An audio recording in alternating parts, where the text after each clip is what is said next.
Ever heard of Fabian Forte?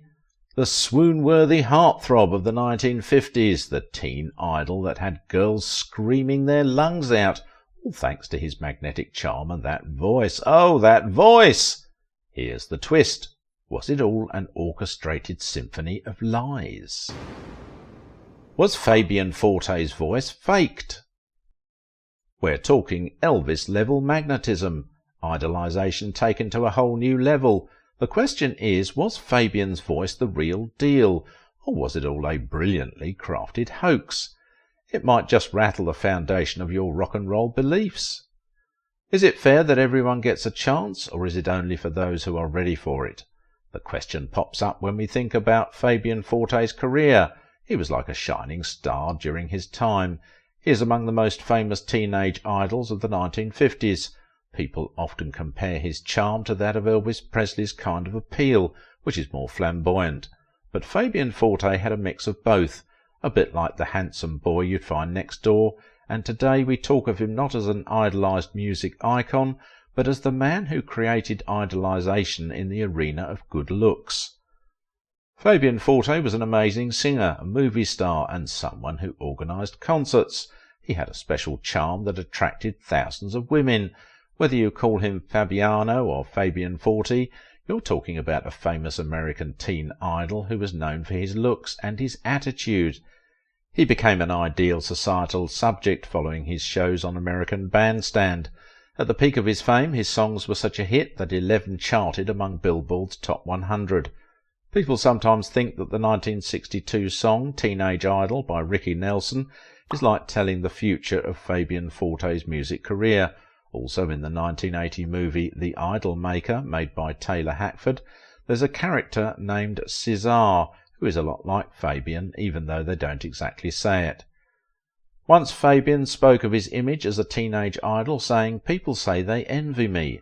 They got no way of knowing how lonely I can be." Fabian Forte was 14 years old when he watched through a driveway an ambulance took his ill father away to an infirmary. At that momentous epoch, a man who had observed the pitiable scene pulled up behind and asked if he would be interested in the rock and roll business. With almost tears in his eyes, young Fabian, who understood he needed to take care of his 2 younger brothers, had told the stranger that he wasn't interested.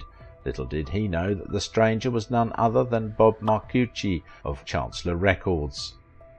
A peep into Fabian Forte's circumstances showed he was born a propitious chap. Back in the old and dusty row house streets of South Philadelphia, something special was starting to show. The most admired teenager in the 1950s America lived in a small house with his parents and 2 younger siblings. His neighborhood wasn't fancy, with its simple porches and lack of green spaces. It was quite far from the more suburban areas, so there wasn't a lot of glamour and fame around. It was the place where they filmed the popular show Dick Clark's American Bandstand. It was very close to Fabian's home, but he wasn't part of the excitement, the fans, or the huge success the show brought. The only connection he had with music was the sound he could hear from his house, a short walk from where a band often sang doo-wop tunes. During that time, many teenagers would rush home from school to watch American Bandstand when it aired in the afternoons. It was a big deal for them. Although parents and conformists frowned at the then concept of rock and roll, Fabian was unaware if such a show was going on. Instead of a fancy start, Fabian's beginnings were quite humble. He used to help a nearby pharmacy deliver medicines to older folks in the afternoons. For this he earned $6 every week, which helped his family, who was struggling with money. Young Fabian had dreams of becoming a civil engineer someday, but then something unexpected happened, changing his life completely.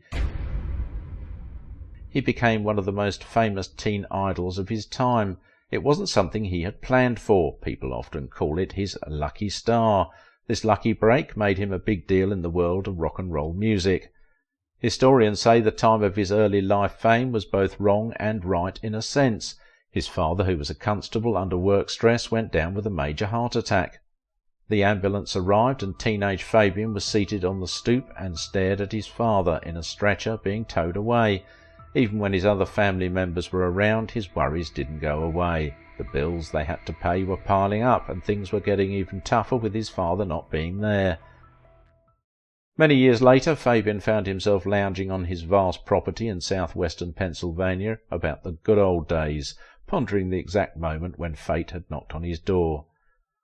Bob Maruchi had cruised down the street and observed a team of cops whisking an ambulance with a sick man away. He thought something was wrong with Fabian's pregnant next-door neighbour, a friend of course.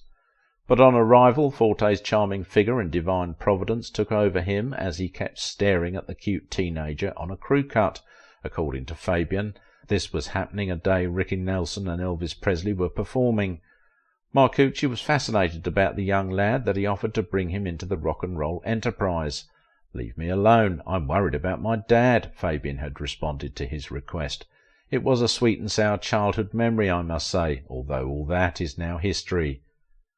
Fabian Anthony Forte was born in Philadelphia, Pennsylvania, to Josephine and Dominic Forte. His police officer father had to battle with illness off and on, coupled with poverty. The year 1957 held a special place for Fabian, especially because that's when he caught the attention of Bob Maruchi and Peter De Angelis.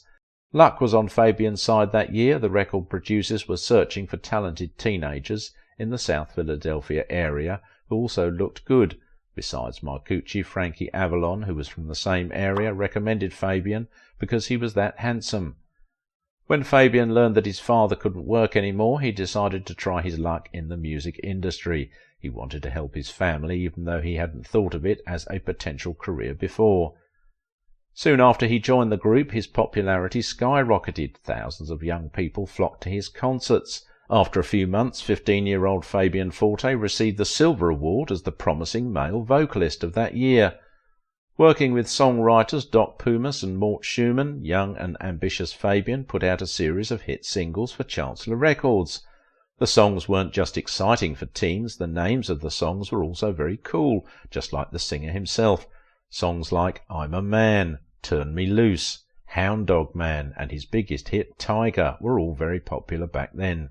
But in the 1960s, Fabian's music fame suddenly stopped. There was a big scandal called the Payola Scandal. It was said that his records were changed to make his voice sound better. With his established popularity and charm, it was only a matter of time before Hollywood came calling. This was the case when Fabian made a grand entrance into movies, appearing in over 30 films thereafter, some of which are still cherished by fans to date. He began his acting in soft comedy films and was majorly portrayed as a restive teenager that loved singing, and in no time another stream of income and fame began to flow from his acting talent. This also ensured that his delightful reputation as a teen idol waned in contrast with his new career. Even though he tried many things to become famous like before, it didn't really work out. He even posed for a magazine without his shirt on in the 1970s, but it didn't help much. Critics say he never reclaimed his former height, but he would continue to do his shows for up to 4 decades. If you're a fan of Fabian Forte, you might already know that he's been performing together with Frankie Avalon and Bobby Rydell in a group called the Golden Boys. It's like they're trying to recreate the fame and admiration that Fabian had. He has been on many TV shows, even performing for the President of the United States. He also had a special show with the Golden Boys on PBS. This has made him very popular, and many people still look up to him over the years. When he was starting out, Fabian was okay with getting $30 each week from his record company for singing. He also worked part-time at a pharmacy and went to South Philadelphia High School. That is to say that though he made a sudden rise to fame, he also worked hard behind the scenes to make the golden opportunity offered to him a reality. He would later recall how he didn't know what he was doing, but he sure has a goal: to try and make extra money. I rehearsed and rehearsed, felt like a fish out of water, he said, just so the record would be fine, though some end up being horrible. It was a stroke of luck that Fabian's song Shivers became a local hit in Chicago. It led him to meet Dick Clark, who became eager to try him at one of his Clark's record hops that had singers performing for teenage audiences. From the moment Fabian made an appearance, the excited audience went agog, screaming and yelling for this guy who didn't do a thing but stand there.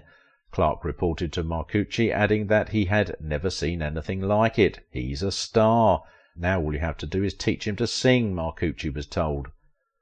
This was an express ticket for American Bandstand that he rejected earlier. When young Fabian sang I'm in Love, he thought the song was not up to the mark, but the feedback from the audience was awesome. Your legendary teen idol was born. Years later, he hinted how he had no idea what he was doing all along, record hops but not getting paid for it. Fabian starred in some cool movies like 5 Weeks in a Balloon, High Time and North to Alaska, but what's interesting is that these movies didn't make him as famous as his early songs did. Unlike Elvis Presley, whose first movie was a big success, Fabian had a different experience. The studio didn't make him the main star in his movies. Instead, he had smaller roles where he acted with big names like Bing Crosby and John Wayne. Fabian Forte was right when he told fans acting wasn't like the singing, where he had hordes of screaming teenage fans cheering him on. Acting for him appears much more quiet and private. The movie The Idol Maker is kind of like Fabian's life story. In the movie, a character named Cesar is a good-looking boy who can sing a little. He becomes super famous, but then suddenly quits his songwriters and leaves his record label. The concept did not go down well with Fabian Forte. He instituted a $64 million litigation against the movie, suing that film. He thought it made him appear like a manufactured singer, a mere pretty face without any singing ability or acting talent. It was not clear how that one ended, but it seems he got an apology, plus Maruchi's 7.5% proprietorship of the movie shifted to Fabian. There are many interesting sides to the life of this music icon. Did you know he was supposed to go to the military, but they said he wasn't fit to serve? Life off the stage wasn't always easy for him, even though people saw him as a big star, and there's a story that he got in trouble for putting his cigarette out on someone on an airplane, who asked him to stop smoking. The victim, who was a district attorney, decided not to follow up on the case as no charges were brought against him. I also heard that in the late 1970s he had a race car accident. He was taking part in a charity racing event, learning from a pro driver named Bill Simpson. They had a little mishap during the race. He was lucky to get off the car with minor cuts and bruises. Fabian actually blamed Simpson for the accident. The expert driver kept telling him to go faster, but Fabian thought he said to slow down, so he pushed the gas pedal harder instead of slowing down like he was supposed to. Forte, who was good-looking, got married to a model named Kathleen Reagan. They had 2 kids together, but things got rough and they split up in 1975 after a big fight. Fabian ended up getting into trouble with the law because of the argument. He had to be on probation for 2 years. He admitted that he was to blame for what happened. After that he married Kate Netter, but that marriage didn't last either. Then he married Andrea Patrick, who used to be the bituminous coal queen and Miss Pennsylvania, USA. Is it true that the couple was later sued by their wedding venue provider because of unpaid bills? But that's not the end of Fabian's troubles. He moved from Los Angeles to Pennsylvania to be near his wife's family. But then they had more problems. The person who built their house took them to court because they hadn't paid their bills. It was obvious that he took to excessive drinking at a point in his life, which observers say helped complicate some issues in his life. Once he was quoted to have said that pressures and frustration from his career and private life triggered his heavy thirst for wine bottles. I guess he may have started drinking in the 1960s. Talking about being a lucky fellow in life, Fabian once recalled how his mother was totally against him going into music because it would mean him leaving home, while his father had given his fatherly advice by saying, "Whatever you want to do, you have to go to school." It seems his love for his family was so strong that he was very eager to start making money. He had groomed his hair into a pompadour, and signing a contract, he walked himself into music. Fabian's kind of fame as a teen was such that extreme admiration emptied into his mailbox. He was always surrounded by excited young people who were eager to meet him. Even his stylish haircut would often get pulled by adventurous girls. It would be an understatement to say he was the dream of almost every young person at the time. Fabian Forte also has advice for young people who may be wondering how he made his early success a reality. He hinted that the only way to get over stage fright is to know what you're doing. If you're hungry for more Hollywood stories, check out our latest video on Dalton Trumbo, the mastermind who triumphed over Hollywood's humiliation. So go ahead and click that video now.